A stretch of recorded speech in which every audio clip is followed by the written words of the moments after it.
Hello everyone, আসসালামু আলাইকুম। আমার পরাণের ভাই বোন, নতুন পুরাণ পরাণের ভাই বোন, নতুন পুরাণের পরাণের ভাই বোন, তোমাদের সকলকে সুস্বাগতম।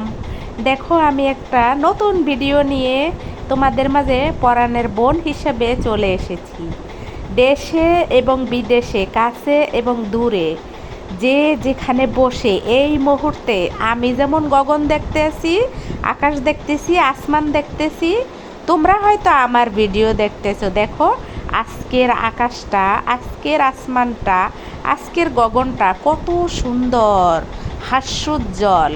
এখন কিন্তু শ্রাবণ ভাদ্র মাস চলে।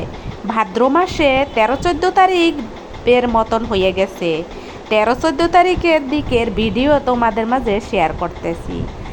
ভাদ্র মাসে কিন্তু তাল পাকে, তোমরা সবাই জানো। যারা আমাদের বাংলাদেশি ভাই বোন, আমার বাংলাদেশি পরাণের ভাই বোন এবং আমার সম্মানিত দর্শক শ্রোতা বন্ধুরা, অডিয়েন্স ভাই বোনেরা, সুধী মণ্ডলী, সুশ্রোতা বন্ধুরা, তোমরা যে যেখান থেকে আমার ভিডিওতে আসো এই মুহূর্তে অবশ্যই একটা লাইক দাও। জলদি করে আমাকে একটা লাইক দিয়ে দাও। আমি যেটা বলতে চাই তোমাদের মাঝে সেটা হইল, এতটা গরম পড়েছে আর এর মাঝে আমার হাজবেন্ডের পকেট একেবারে ফাঁকা। আমরা হয়ে গেছি গরিব। আমার হাজবেন্ড আমাদেরকে শুধু ভাজি খাওয়ায়, আমরা শুধু সবজি ভাজি করে খাই। টাকা নাই, মাছ কিনতে পারে না, গোশ কিনতে পারে না, তাই তো আমরা খালি ভাজি খাইয়ে বেঁচে আছি। আর একটা কথা তোমাদেরকে বলি, আমার হাজবেন্ড, তার মুখে যে জিনিসটা বেশি ভালো লাগবে সেই জিনিসটা সে অনাবরত আনতে থাকবে। যত সময় আমি রাগান্বিত না হব, রাগ না করব, তত সময় আনবে। কচু কচু কচু, কচুর মুখী, কচুর গাঁটি, এগুলা এখন চলবে কতদিন আমি না নিজেও জানি না তোমাদেরকে কি বলবো। কচুর গাড়ি চলছে আমার ঘরে। আবারও নিয়ে এসেছে কচুর মুখী, কচুর গাড়ি।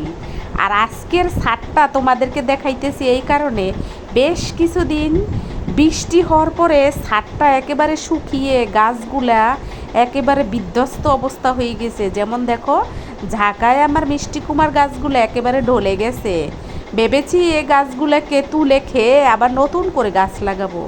আজকের গগনটা, আজকের আসমানটা আমার খুব ভালো লাগছে। দেখো, মনের সুখে পাখিগুলা ডানা মেলে বাতাস খাচ্ছে মুক্ত আকাশে, মুক্ত আসমানে ঘুরে ঘুরে। হইতাম যদি পাখির মতো, আমিও উড়ে উড়ে বাতাস খাইতাম। যাই হোক, যেটা বলবো, দেখো আমার হাজবেন্ড শুধু কচু নিয়ে আসে আর আমরা নিয়ে আসে। আর ওই যে ভোটকা বেগুনগুলা, আমার মতন ভোটকা বেগুন, ওই ভোটকা বেগুনগুলা নিয়ে আসে। তোমাদের মাঝে যেটা বললাম, আমরা অনেক গরিব হয়ে গেছি। অনেকেই বলে আমি ভিডিওতে শুধু সবজি দেখাই, কোনো গোস্ত দেখাই না, মাছ দেখাই না, পোলাও দেখাই না। আসলে এগুলো কি দিয়ে কিনবো, আমার তো টাকা নাই। যারা আমাকে বাস্তবে দেখে এই কথাগুলো বলে, তারা যদি দয়া করে আমাকে কিছু টাকা দিয়ে দিত, তাহলে কত না ভালো হইতো। মাছ, গোস, হাঁড়ি পাতিল কিনে তোমাদের মাঝে শেয়ার করতে পারতাম পরাণের ভাই বোন। যাই হোক, দেখো আজকে কিন্তু কিউব করে আলু আর বেগুন ভাজি করব।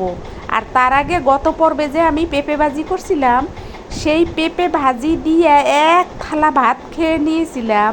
তোমরা তো জানো আসলে ভিডিও কে কখন করে রাখে, কিভাবে করে রাখে, তারপরে অ্যাড করে দেয়। তা তোমরা যারা বড় ইউটিউবার, তোমাদের তো এগুলো বুঝতে আসলে কোনো কষ্ট হবে না।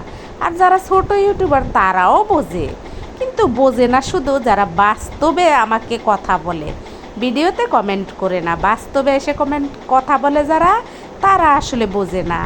যাই হোক, দেখো আমাদেরকে কিন্তু ঢাকায় সাহায্য করার কোনো মানুষ নেই না খেয়ে থাকলে। আমি আর আমার মেয়ে যদি ঘরে না খাইয়ে থাকি, কেউ কিন্তু সাহায্য করবে না। কিন্তু কথা বলার জন্য অনেক লোক আছে, যেগুলো আমি ঠেইলেও কাছাইতে পারি না। তোমাদেরকে কি বলবো বলো?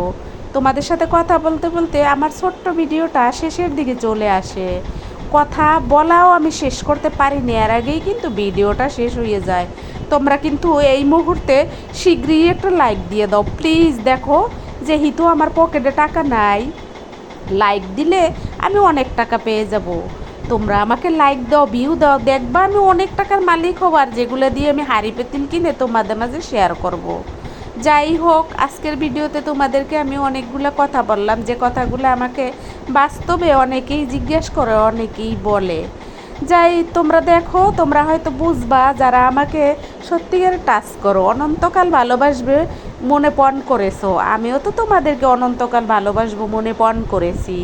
তাই তো আমার চ্যানেল যতদিন থাকবে তোমাদেরকে আমি ভালোবেসেই যাব, তোমাদেরকে লাইকও করে যাব। যাই হোক, আজকের ভিডিওতে এই কথাগুলো বললাম। আমার গ্রামের বাড়ি, আমার বংশধর, আমার শ্বশুর বাড়ির বংশধর অনেকেই আমার ভিডিও দেখে, কিন্তু তারা আমাকে কথা বলতে পারবে, তারা কিন্তু আমাকে ভাজি দিয়ে ভর্তা দিয়ে ভাত খাইলে টাকা দিয়ে হেল্প করতে পারবে না, বা কোনো রকমের কিছু দিয়ে কিন্তু হেল্প করতে পারবে না। সেটা শুধু সম্ভব আমার ভাই, মানে আমার মায়ের পেটের ভাই, আর খারাপ হোক ভালো হোক আমার ভাইয়ের বউ, আর তারপরে দুষ্ট হোক আর যাই হোক আমার ভাসুররা, ভাসুরের বউরা, ননদরা, এছাড়া যারা আছে পাড়া প্রতিবেশী তারা কিন্তু হাক করে থাকে। এবং ভাই ছাড়া চাচা চাচি, চাচাতো ভাই বোন, ফুফাতো ভাই বোন, ফুফু ফুফা, এরা কেউ কিন্তু সাহায্য করবে না, শুধু কথা বলবে।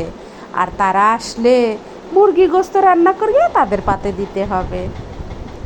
আজকের ভিডিওতে যে কথাগুলো বলছি তোমাদের সাথে কার কার এরকম হয়েছে আমাকে যদি কমেন্ট করতাম, মনে একটু শান্তি পেতাম, মনটা একটু সুস্থ হইতো, অশান্ত মনটা একটু ভালো থাকতো। তোমরা সবাই ভালো থাকবা। ভিডিওর শেষ প্রান্তে আসসালামু আলাইকুম, আল্লাহ হাফেজ।